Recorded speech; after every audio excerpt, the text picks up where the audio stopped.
Tennis elbow या कूनी का दर्द या लैटरल एपिकंडाइलिटिस, इस वीडियो में आइए इस दर्द के बारे में बात करते हैं। टेनिस एल्बो, बहुत सारे लोग टेनिस एल्बो यानी कूनी के इस दर्द के बारे में ऐसा समझते हैं कि ये दर्द उन लोगों को होता है जो कि टेनिस खेलते हैं, हालांकि ऐसा बिल्कुल नहीं है। अमेरिका में 3% लोग टेनिस एल्बो का शिकार होते हैं और दिलचस्प बात यह है कि इनमें से 90% लोग कभी भी टेनिस नहीं खेलते और बल्कि किसी भी स्पोर्ट्स में हिस्सा नहीं लेते। इसका मतलब यह है कि टेनिस एल्बो कूनी का एक ऐसा दर्द है जो कि सिर्फ टेनिस प्लेयर्स में नहीं होता, बल्कि बहुत सारे प्रोफेशनल्स में या बहुत सारे दूसरे काम करने वाले वर्कर्स में ये दर्द हो सकता है। तो आइए इस वीडियो में टेनिस एल्बो के बारे में तफसील से बात करते हैं और देखते हैं कि इस वीडियो में हम टेनिस एल्बो के बारे में बात करेंगे। मेरा नाम डॉक्टर महमूद नदीम है। तो आइए देखते हैं कि टेनिस एल्बो का दर्द क्या है, यानी कूनी का ये दर्द किस तरह होता है, क्यों होता है और इसकी डायग्नोसिस क्या है और उसके बाद इसकी ट्रीटमेंट कैसे की जाती है। तो सबसे पहले आइए देखते हैं कि कूनी और बाजू और रिस्ट की बेसिक एनाटमी क्या है, यानी इसकी स्ट्रक्चर क्या है। चूँकि इसकी जब तक स्ट्रक्चर आप नहीं समझेंगे, एनाटमी नहीं समझेंगे, आपको टेनिस एल्बो की न वजूहात का पता चलेगा और ना ही इसकी ट्रीटमेंट और डायग्नोसिस के बारे में कुछ जानकारी होगी। इस तस्वीर में देखिए बाजू का ये हिस्सा जो कि कूनी यानी एल्बो, बाजू और रिस्ट को शो करता है। कूनी के बाहर की तरफ इस एरिया में जो दर्द होता है जो कि तस्वीर में नजर आता है, इसको लैटरल एपिकंडाइलिटिस के या टेनिस एल्बो का नाम दिया जाता है। टेनिस एल्बो दरअसल बाजू का जो मसल्स का एक्सटेंसर ग्रुप है। एक्सटेंसर ग्रुप का मतलब ये है कि वो ग्रुप मसल्स का जो कि एल्बो के बाहर की तरफ होता है या बाजू के बाहर की तरफ होता है और रिस्ट और उंगलियों को खोलने और एक्सटेंड करने यानी ऊपर की तरफ, जैसा कि इस वीडियो में नजर आता है, ऊपर की तरफ जब हम हाथ को मूव करते हैं, रिस्ट को खोल के ऊपर की तरफ करते हैं, तो ये एक एक्सटेंशन है। इसमें ये सारे तकरीबन मसल इस्तेमाल होते हैं। जब लोग किसी चीज को ग्रिप करते हैं और हाथ को, रिस्ट को बाहर की तरफ एक्सटेंड करते हैं, रिस्ट को स्पिन करते हैं, मूव करते हैं, स्विंग करते हैं, जैसा कि बहुत सारी गेम्स में होता है, फैक्ट्री वर्कर्स में होता है और बहुत सारे प्रोफेशन में होता है। इसी तरह जिम में और एक्सरसाइज के दौरान ये बहुत सारी एक्टिविटी बहुत सारी एक्टिविटीज जो लोग करते हैं, इसमें ये एक्सटेंसर मसल ग्रुप इन्वॉल्व होता है। जब ये बहुत ज़्यादा इस्तेमाल किया जाता है,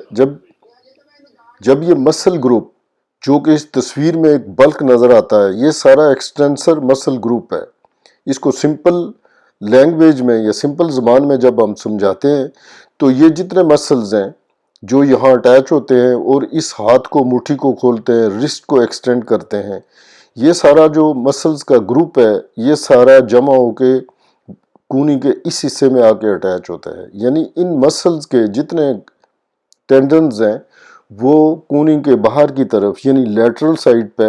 आके इसकी एपिकंडाइल के साथ अटैच होते हैं या फिक्स होते हैं। जब ये बहुत ज़्यादा रिपीटेटिव किस्म की एक्टिविटी की जाती है, फैक्ट्री में हो, जॉब के दौरान हो या स्पोर्ट्स में हो या स्पोर्ट्स के अलावा हो,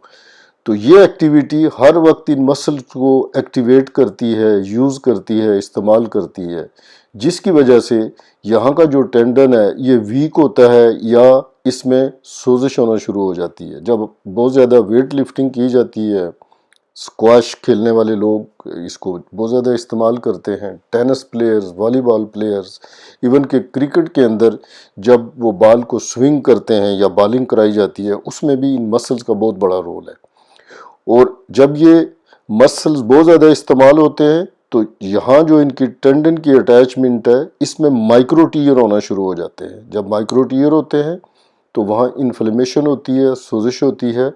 और यानी कि स्वेलिंग शुरू हो जाती है और एक दर्द और टेंडरनेस मरीज़ को महसूस होती है। इसी को टेनिस एल्बो कहा जाता है। और ये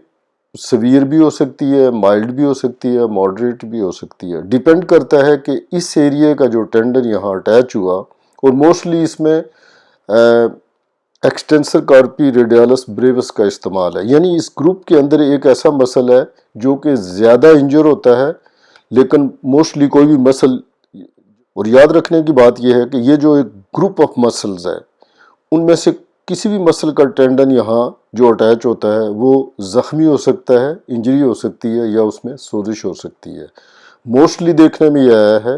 کہ ایکسٹینسر کارپی ریڈیالس بریوس جو ٹینڈن ہے وہ زیادہ انجر ہوتا ہے، جو کہ زیادہ ایکٹیو ہوتا ہے، زیادہ کام کرتا ہے، تو انجری کی وجہ سے یہاں سویلنگ ہوتی ہے اور درد شروع ہو جاتا ہے۔ اسی کو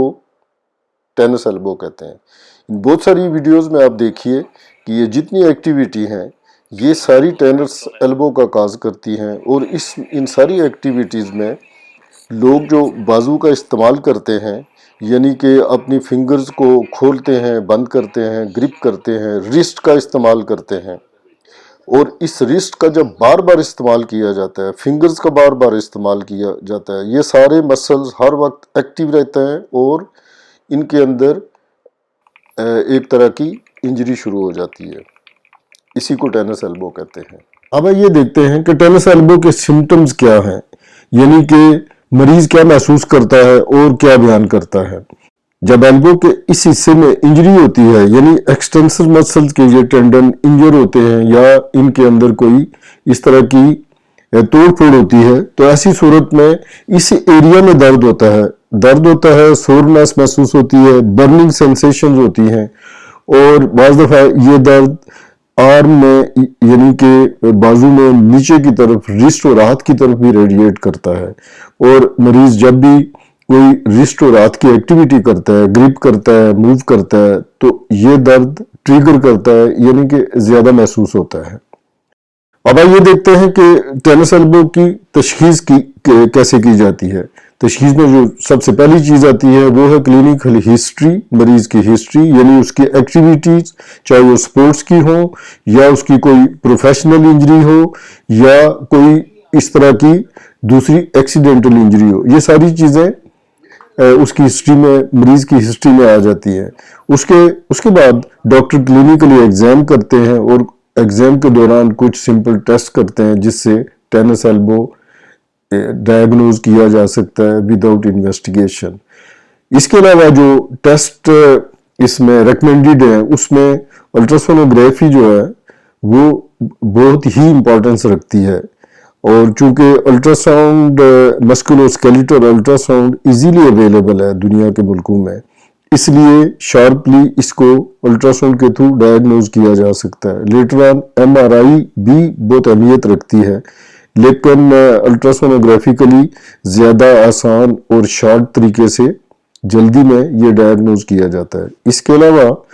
ای ایم جی یعنی الیکٹرومایوگرافی بھی ایک ٹیسٹ ہے جو کہ کیا جا سکتا ہے، لیکن زیادہ فوکس کلینکل اسسمنٹ یعنی ایویلیویشن پہ، اور اس کے علاوہ الٹراسونوگرافی کی امیجز کو بیس بنا کے اس کو ڈائیگنوز کیا جاتا ہے۔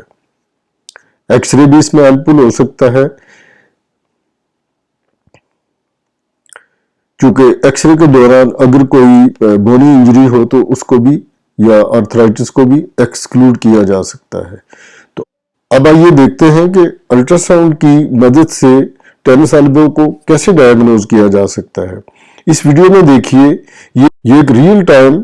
الٹراسونوگرافک ویڈیو ہے جس میں لیٹرل ایپیکنڈلائٹس یعنی کہ ٹینس ایلبو کو سکین کیا جا رہا ہے، اور الٹراسونوگرافیکلی امیجنگ کے دوران جو ایکسٹینسر گروپ آف مسلز ہے جو کہ ایلبو کے باہر کی طرف آ کے اٹیچ ہوتا ہے، جس کی وجہ سے یا جس کے ٹینڈنز کی وجہ سے ٹینس ایلبو کی انجری ہوتی ہے،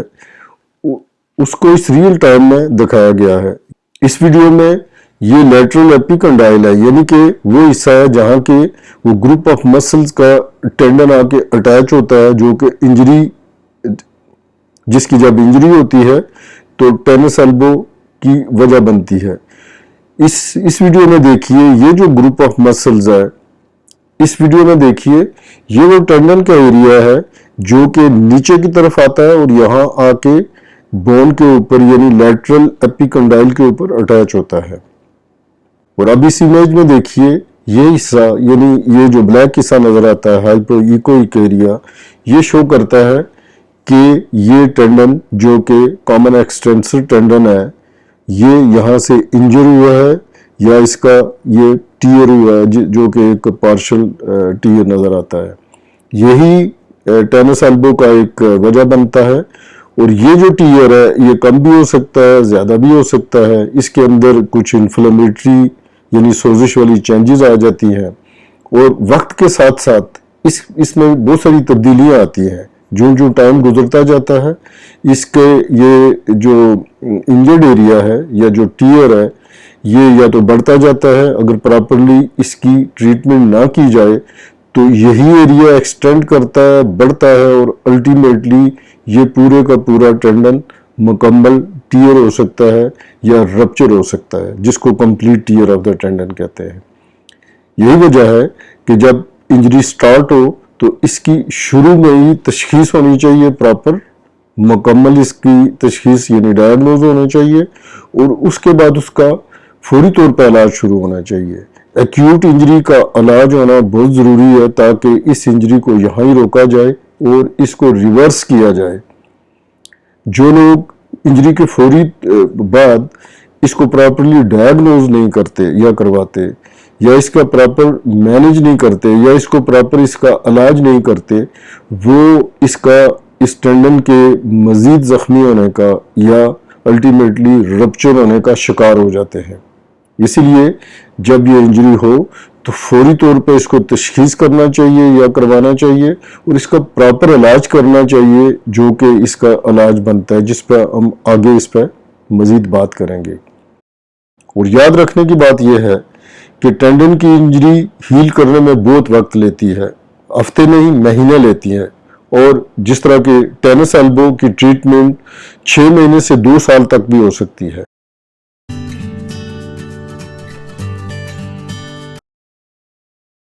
हमारी ये वीडियोस अगर आपके लिए हेल्पफुल है तो हमारे चैनल को सब्सक्राइब कीजिए और हमारी वीडियोस को दोस्तों के साथ शेयर कीजिए।